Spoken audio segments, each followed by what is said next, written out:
babies. And this is one of my babies. This is Priya. She will be my co-presenter for the next few minutes for today while her dad gets dinner ready for my other older child. And I'm based in Amsterdam right now. So I won't be able to stay for the full hour and a half because I'll have to put her down for bed because it's 5:30 at night here. But I'm just going to go ahead and get started and share my presentation, and hopefully you guys can all see it very soon. Let me just how are we doing? I can still see you, and can you see my presentation? Yes, all looks I see good. nodding heads. Okay, awesome. So yeah, I'm really honored to be here with all of you today, kind of kicking off this series. I know that it's probably not a topic that you would naturally think goes along with global pediatrics. But I hope after this session, you hopefully, get some nice things out of it. And it sounds like this is kind of maybe the first time that this group is getting together. So I hope that we can kind of have some interaction and have it be a little bit participatory, especially towards the end, and hopefully have some interesting conversations. So Sohil already gave you a little bit of an introduction about me. I just always think it's useful to hear a little bit about the background of the story in terms of where people came from and how they got to be where they are. Um, so throughout my undergraduate and medical school and residency experience, I basically took every opportunity that I could to volunteer abroad and do some type of global health work or public health work abroad. Um, so in the top left corner is me helping to build houses in Peru. The top middle picture is doing trainings in South Sudan when I was in my residency for maternal child health. And then the next pictures are me working with Doctors Without Borders. I started working for Doctors Without Borders in 2014. My first assignment was in the Democratic Republic of Congo, which is in Central Africa. And then I became medical coordinator for a while in DRC, and then also was medical coordinator in Bangladesh. So the bottom right picture is me doing a training on how to do manual vacuum aspiration in Bangladesh.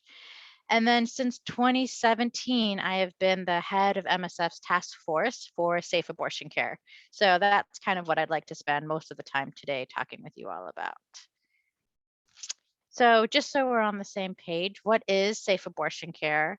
According to the WHO, abortions are safe if the person providing or supporting the abortion is trained and if they're done by a WHO recommended method that is appropriate to the pregnancy duration. So that's like the official technical definition. But what does that mean in practice? There's pretty much two main ways that abortions can be provided. One of them is called a medication abortion or an abortion with pills. And the other way, which I think most people, especially people that were trained in the US, are more familiar with, is they think of abortion as a procedure or a surgery. So oftentimes it can be an outpatient procedure, like for example, with manual vacuum aspiration is one example. Or there can also be electric suction, which is more common in the United States. You might be familiar with that. I kind of lump those all into the outpatient procedure category. But both methods or all methods of safe abortion are very effective, over 95% effective, and super safe. So less than 1% chance of severe or life-threatening complications. So an abortion, when done correctly, is safer than a dental extraction, it's safer than an injection of penicillin, and it's certainly safer than childbirth. For the purposes of this talk, I'm going to be focusing more on an abortion with pills because that is the main method that we started to provide in humanitarian settings. So just so we're all on the same page of how an abortion with pills works, there's two medications involved, mifepristone and misoprostol, and basically they work together to cause the uterus to contract and push out the pregnancy. So these are some images that we have in some patient education materials that we developed. So just really simply, you swallow one pill of mifepristone, you sleep a night, you put 4 pills of misoprostol under your tongue the next day. You'll start to have bleeding and cramping that's similar to a really heavy menstrual period. It should last for a few hours, and basically by the evening, you should feel better and the process is complete. That's generally the process for a first trimester abortion. It's very similar to a spontaneous miscarriage or a very heavy menstrual period. Just some background. But maybe another question you're asking is, why does MSF, so Médecins Sans Frontières, Doctors Without Borders, have a task force for safe abortion care? And what it really comes down to is maternal mortality. So in this map, we can see the places in the world where the maternal mortality rates are the highest. And we see these darker blue countries that are really concentrated mostly in sub-Saharan Africa, also a little bit in South Asia, like in Afghanistan. But 94% of maternal deaths take place in low and middle income countries, and 2 out of 3 maternal deaths occur in countries that are experiencing conflict or crisis. And when we look globally at the causes of these maternal deaths, we see a lot of things that we talk a lot about, like bleeding, postpartum hemorrhage, right? Infections. We learned a lot about, chorioamnionitis when we were in medical school. But one thing that I didn't learn a lot about, at least personally, was unsafe abortion, even though it's one of the main causes of maternal death worldwide. When you look globally, it's 13%, but in some of the places where we're working, we're starting to see data where it's even responsible for up to 60% of maternal deaths in some places, especially where women lack access to contraception and to safe abortion care. So, unsafe abortion is one of the main causes of maternal death worldwide, and the only one that is almost entirely preventable. Um, I'm going to skip the WHO. So the WHO definition of what is an unsafe abortion, it's a termination of pregnancy by someone who doesn't have the necessary skills and or in an environment that does not meet minimal medical standards. So in MSF, we see examples all the time of women using traditional herbs or, mixing together a potion from plants or leaves that they have that are known to cause abdominal cramping. Um, Drinking chlorine or soap, battery acid. We've heard stories of women inserting pen cartridges or sticks or broken glass. When I was volunteering with another organization in Lesotho, was the first time that I actually saw the complication from an unsafe abortion. And it was a 16-year-old girl, and someone had tried to use a stick to induce an abortion, and she came in and septic shock. And it was really the first time that I was confronted with this reality so face on. But I mean, as you can imagine, these unsafe abortion methods can have terrible consequences for health. They lead to severe bleeding, infection, uterine perforation, injuries to the genital tract and other internal organs, chronic pain, and infertility. At least 22,800 women die, and another 7 million are hospitalized every year as a result of these unsafe abortion practices. And these estimates are likely underestimates, right? Because of abortion stigma, it's really hard to get accurate data. So, oftentimes, if a woman comes in, with an abdominal infection, it's easier, for example, for the hospital to diagnose her as peritonitis, and it's easier on the family a lot of times, as opposed to saying this is a death from an unsafe abortion. So data and monitoring this is really challenging. There's just a couple more maps. Where does unsafe abortion happen? So this is a map showing where unsafe abortion happens, and it pretty much mirrors where maternal deaths are the highest. Although we do see darker orange in South America now as well, but also the darkest orange in sub-Saharan Africa. And then the global north, so North America, Europe, and Australia are in white, where rates of unsafe abortion are almost negligible. And then finally, the last map, where does MSF work? So pretty much in those exact same countries, those low and middle income countries, those countries impacted by crisis, are the countries where maternal death rates are the highest and where rates of unsafe abortion are the highest. And we were seeing this every day in MSF. So in our hospitals and our maternity wards around the world, we treat abortion related complications on a daily basis. Just to give you a sense of the number, in 2019, we treated over 25,000 cases. And so because we see this death and suffering on a daily basis, we as part of our overall rationale and approach to this topic, our goal is to reduce mortality and alleviate suffering wherever we see that. So that includes preventing the consequences of unwanted pregnancy and unsafe abortion.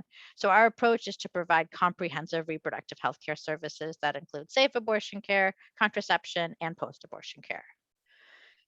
MSF included safe abortion care as part of its policy or organizational stance back in 2004. So our International Council passed a statement saying the availability of safe abortion should be integrated as a part of reproductive health care in all contexts where it is relevant. So this was like the policy level for our organization. But what we saw in the 10 years pretty much that passed after is that very little changed after that policy was um, passed. So there's a lot happening in this graph, but what you can see basically is that the number of projects that provided safe abortion care really stayed low compared to all those lines that you see up top, all the projects providing obstetric care, sexual violence care, antenatal care, contraception. There was something about this topic where it was really hard to get this policy actually implemented on the ground. And we took a step back and we asked ourselves why. And after lots of discussions and focus group discussions and internal one-on-ones, we came up with the conclusion that it was really mostly due to internal barriers. So, oh, hi, Marin. Hi. Hi, do you have a question or you just? Sorry, I just got on. I just got off my shift, so I apologize. That's okay. Hi, welcome. Jump right in. So stigma. So in a lot of places, abortion is a really tough subject to talk about. I just kind of launched into this whole presentation, and for me, it's on slide 3. You know, it's something that I'm pretty comfortable talking about now, but that's because it's what I deal with day in and day out. For a lot of people, understandably, this is a conversation that they didn't grow up talking about easily, whether it was in school or in their families, in their communities. And so there's a lot of taboos about abortion and a lot of stigma. And so whenever there's something that's stigmatized and has to do with people's social norms or personal values, it's really easy for myths and misconceptions to circulate, and for a lot of times lack of knowledge. So even medical providers, even doctors that were trained in the US that I talked to, for example, they didn't know that an abortion could be provided with pills. They thought it still always had to be a surgery. And so that's just kind of an example of a way that stigma can, like, we don't know what we're not being trained about or not taught about in our medical schools, but can lead to a gap. And that's where it's easy for myths and misconceptions to come in. And then, of course, the countries where we're working, there was also this question of legality and what are the legal barriers. Although as a medical humanitarian organization, our intention is always to put the medical needs of the patient first. The legal frameworks in countries, teams often found difficult to navigate, and they also had concerns or fears about security and acceptance. So what would happen if the community found out that we were providing this care? Would we have to shut down? Would our staff be in danger? So there were a lot of questions related to that, and it was almost just easier to kind of keep our heads in the sand and not move forward on this topic.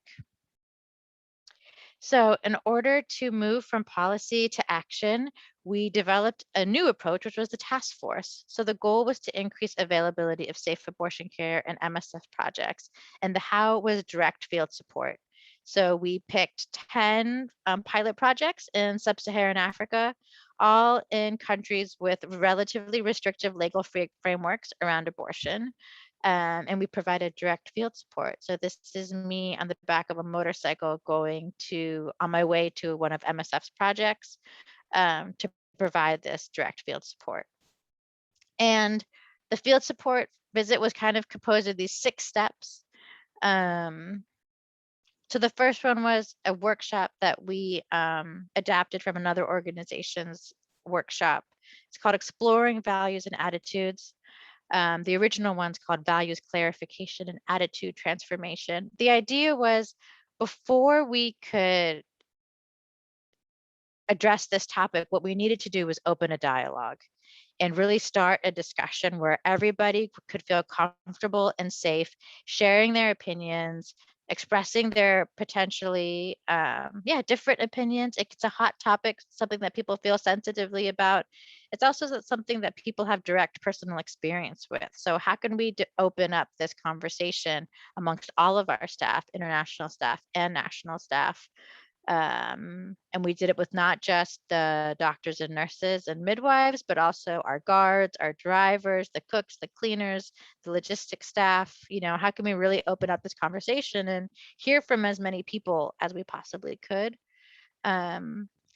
We also did clinical training, step 2, to help increase clinical knowledge, engagement with local stakeholders. Um, a lot of our staff were really concerned. How are we going to talk about abortion with the community? It's so taboo. So we kind of took a more indirect approach, kind of like what I showed in this presentation. We said, okay, MSF is committed to reducing maternal death and suffering. We see in this hospital here, we're treating so many women for the complications related to unwanted pregnancy and unsafe abortion. What do you think we could do to better address this problem? And we ended up having really wonderful conversations almost everywhere we went, really interesting conversations around this topic without necessarily needing to overexpose ourselves or the stakeholders. And we followed up with the threat and risk analysis, where we kind of sat down and we said, okay, let's assess the risks and then let's come up with a plan to reduce those risks. How are we going to mitigate those? So, for example, there was a lot of fear that word would get out that we would be providing abortions and that would be unsafe for our patients or our staff. So a lot of our plans to reduce risk were really about how can we really protect patient confidentiality. Um, and so therefore, also an abortion with pills became a very convenient way in some ways for both the patient and the providers, because we could give her the pills, give her all the information, and then she can go home and take the pills herself and undergo the process at home, which reduces the amount of time she spends at the facility and takes the risk that also somebody sees her there and asks her what she's doing there. Then we came up with number 5, implementation strategy, like a step-by-step plan for the project, like the who, what, where, when, how. And then we came up with a plan to collect data and use that data collection, the monthly data collection process, to follow up with the projects. In the process of doing all these steps, we came up with a lot of tools to help support all these different steps. And basically what we saw in those 10 pilot projects was we started in Q1 of 2017, was a slow but steady and very significant increase in the total number of safe abortion care provided in those 10 pilot projects. So we started at 0, at nothing, and by the 3 years later, by the end of 2019, we were providing over 700 abortions every quarter. Now we're up, over 1,000 in 2021. Over 99% of them were via the medication method. Our rate of severe medical complications was consistent with, what we see in the literature, less than 1%, and we had 0 major security incidents. And I just want to put in the caveat that for us, we understand that every safe abortion care provided is potentially an unsafe abortion and therefore a maternal death prevented. So when we look at that number, that's what we want to keep in mind. And then to bring it back to adolescents, and what we saw is that when we looked at the age of patients seeking safe abortion care, we saw that a very significant percentage, 15%, were under 18 years old. So when we look more specifically at adolescents and their need for abortion services in low and middle income countries, 2008 estimate shows that about 3.2 million adolescent women in low and middle income countries underwent unsafe abortions. But there's a huge variation between geographic regions. So in these, looking at just these 5 different developing countries, you see as low as 9% of pregnancies to women aged 15 to 19 that end in abortion was 9 in Ethiopia, going all the way up to 34% in Mexico. Adolescents tend to seek abortions from untainted providers or to self-induce more frequently, and they make more attempts. And they're also more likely to seek out second trimester abortions. So when populations when they can't access first trimester care, they're more likely to seek out second trimester care. Adolescents also are less likely to be knowledgeable and understand about their bodies and how they work, and they're just more likely to delay seeking care in general for sexual reproductive health things in particular. So, I did a lot of talking. Let's see how quickly we managed to do that. About 20 minutes. So I'd like to actually shift gears into something a little bit more interactive. But actually for this part, Sohail, I'll ask you to stop recording. So maybe like the presentation we can have recorded, but then if we could stop recording from here on out. Yeah, Is that absolutely. possible? I will stop the recording right now.